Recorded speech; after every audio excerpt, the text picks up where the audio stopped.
스터디로드 에이미 해설 12번째 시간입니다. 2025 두 번째 에이미를 해설하고 있는데요. 저번 시간에 이어 오늘은 해석 문제로 분류한 세 문제 4번, 9번, 13번을 해설해 보도록 하겠습니다. 4번입니다. 프로덕트는 곱의 결과 이런 뜻이고요. 이 파이 기호는 곱셈에 대한 기호입니다. 합에 대한 대표적인 기호 시그마가 있고 곱을 나타내는 프로덕트 기호가 그리스 문자 대문자 파이를 써서 이와 같습니다. 나머지는 해석은 어려운 거 없고 완전한 계산 문제죠. 우리 교육과정으로는 고2 대수 내용의 로그 문제입니다. 곱을 정리하여라. 먼저 로그의 성질을 간단히 확인해 보았고요. 세 번째의 성질과 네 번째의 성질이 필요하군요. 지수끼리 차례로 모으고요. 로그끼리 모으면 먼저 이 부분이 쉽게 정리가 됩니다. 지수 부분도 만들어지는 규칙상 쉽게 인수분해가 되어 어떻게 정리가 될지 정확히 예측이 되는 상황이네요. 결국은 마지막에 하나, 로그만 문제가 되는데 특히 이 분모를 본다면 미칠 변환 공식을 써서 이와 같이 되고요. 정리하는데 무리가 없죠? 정리 가능합니다. 9번입니다. 인터벌, 구간이라는 뜻이고요. 탄젠트, 여기에서는 접한다는 뜻입니다. 이렇게 해석이 되는데 0이 되는 값을 갖는 x의 개수와 그 중에서도 특히 x축에 접하는 x값들의 개수를 구하라 하는 문제입니다. sin x의 그래프로부터 0이 되는 지점들, 정확히 x는 n파이 지점들이죠. 지금은 이 값이 n파이가 되어야 하니 이렇게 되는 x값들을 구해야 되는 상황입니다. sin 5x의 그래프를 그려보면 0부터 2까지의 범위에서 여기에서부터 여기까지 부분이 정확히 5번 있는 거죠.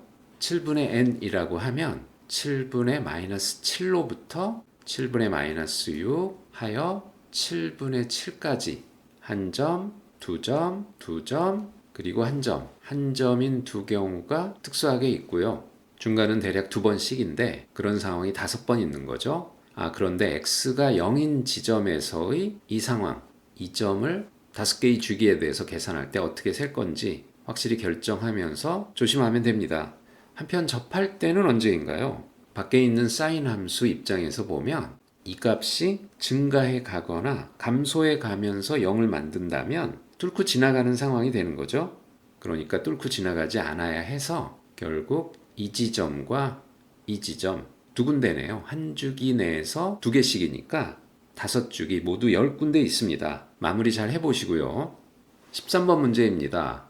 시퀀스는 수열, rationals 하면 유리수의 수열들이란 뜻이고요. 나머지는 별로 어려운 표현은 없죠. remainder, 나머지, 1000으로 나눈 나머지를 구하라는 뜻입니다. 이렇게 해석되는데 문제는 잘 이해되시죠?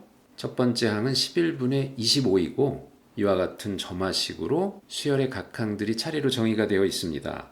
이 수열의 2025번째 항을 찾아 분자 분모의 합을 구하라는 문제입니다. x2를 구해보니 벌써 만만치가 않습니다. 사실 여러 이론을 써야 하는 문제입니다. 먼저 제 k항을 이와 같은 기하분수로 나타냈다고 가정하고 주어진 점화식에 대입하여 xk 플러스 1, 그 항을 기하분수로 나타냈다고 하면 bk 플러스 1분의 ak 플러스 1일 텐데 일단은 이와 같이 됩니다. 그런데 당장 무턱대고 ak 플러스 1은 이것이고 bk 플러스 1은 이것이다. 바로 주장할 수는 없겠죠? 약분이 될 수 있으니까요. 약분이 어떻게 가능할지를 살펴봅니다. ak를 구성하고 있는 소수들을 본다면 첫째 항, 둘째 항은 나누는데 셋째 항, bk의 제곱은 나눌 수가 없겠군요. ak와 bk는 서로 소니까요. bk를 나누는 소수들 마찬가지입니다. 두 번째, 세 번째는 나눌 수 있지만 첫 번째는 나눌 수 없기에 거의 기하분수인 거군요. 3이 문제입니다. 3이 과연 나눠질 것인가? 이 분자로 표현된 수가 3의 배수인지가 관심인데 우선 1항에서 2항 구하는 상황을 볼까요? 1항에서 2항 구하는 상황에서 보면 분자는 3으로 나눠서 나머지가 1, 분모는 3으로 나눠서 나머지가 2, 1제곱, 1, 2 더하기 2의 제곱 하니 정확히 3이 돼요. 3으로 나눠 떨어집니다. 이와 같이 변형하여 더 조사해 봅니다. K가 1일 때 A1 플러스 B1은 3의 배수죠. 제곱을 하니 9의 배수. 그런데 이 부분은 정확히 3을 하나만 갖고 있는 수네요. A1, B1은 모두 3의 배수가 아니니까요. 따라서 분자는 전체적으로 3을 하나만 갖고 있고 따라서 3이 약분되면서 분자는 3의 배수가 아닌 수가 됩니다. A1, B1을 본다면 나머지 1인수, 나머지 2인수 곱하면 나머지가 2인수가 되는 거죠. 기하분수로 만들었을 때의 분자를 본다면 9의 배수였지만 3 하나로 나누어져서 여전히 3을 갖고 있는 3의 배수 부분, 이 3은 지워졌겠고요. 이것이 나머지 2가 되니까 전체적으로 나머지 1인수가 됩니다. 3이 약분된다면 분모는 3으로 나눠 나머지 2인수, 분자는 3으로 나눠 나머지 1인수, x1에서의 상황과 똑같아지는군요. 그래서 이렇게 나누어 본다면 기하분수가 되고 분모는 3으로 나누어 나머지가 2인수, 분자는 3으로 나누어 나머지가 1인수. 그래서 정확히 규칙이 반복됩니다. 3으로 나눈 관점에서 보면 항상 2분의 1꼴만 나타나는 거죠. 이제 분자 분모의 합을 구해봅니다. 이렇게 되겠죠? 이것으로부터 2025항의 분자 분모의 합, 기하분수로 나타냈을 때의 분자 분모의 합에 대한 식을 예측할 수 있을 것입니다. 저는 이렇게 해보았습니다. 양변을 3으로 한 번 더 나누면 똑같은 형태가 얻어져서 쉽게 예측을 할 수 있습니다.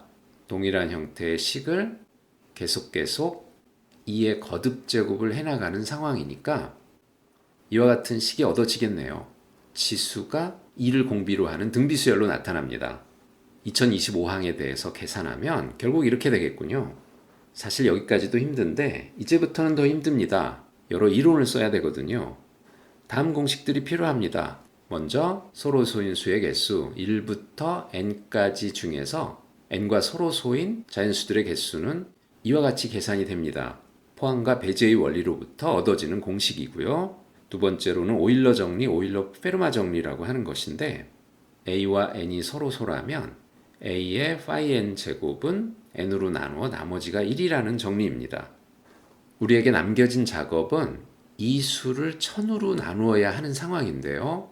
1000은 8 곱하기 125로 소인수분해 되죠.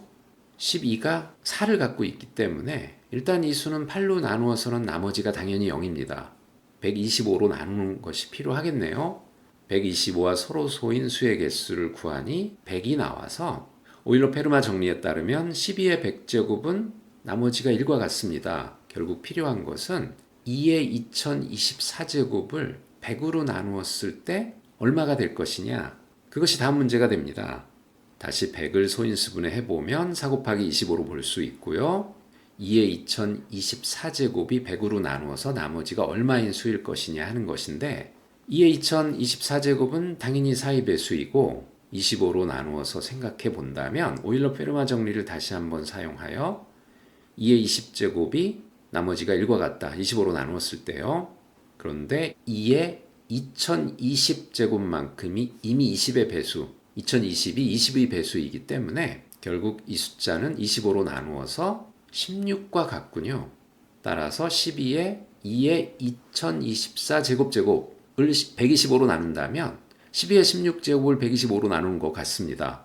직접 계산해 보고 거기다 3을 곱하면 123인데 최종적으로 이 숫자는 125로 나눠서 나머지가 123이라는 뜻입니다. 하지만 아직 최종은 아니군요. 1000으로 나누어야 하니까요.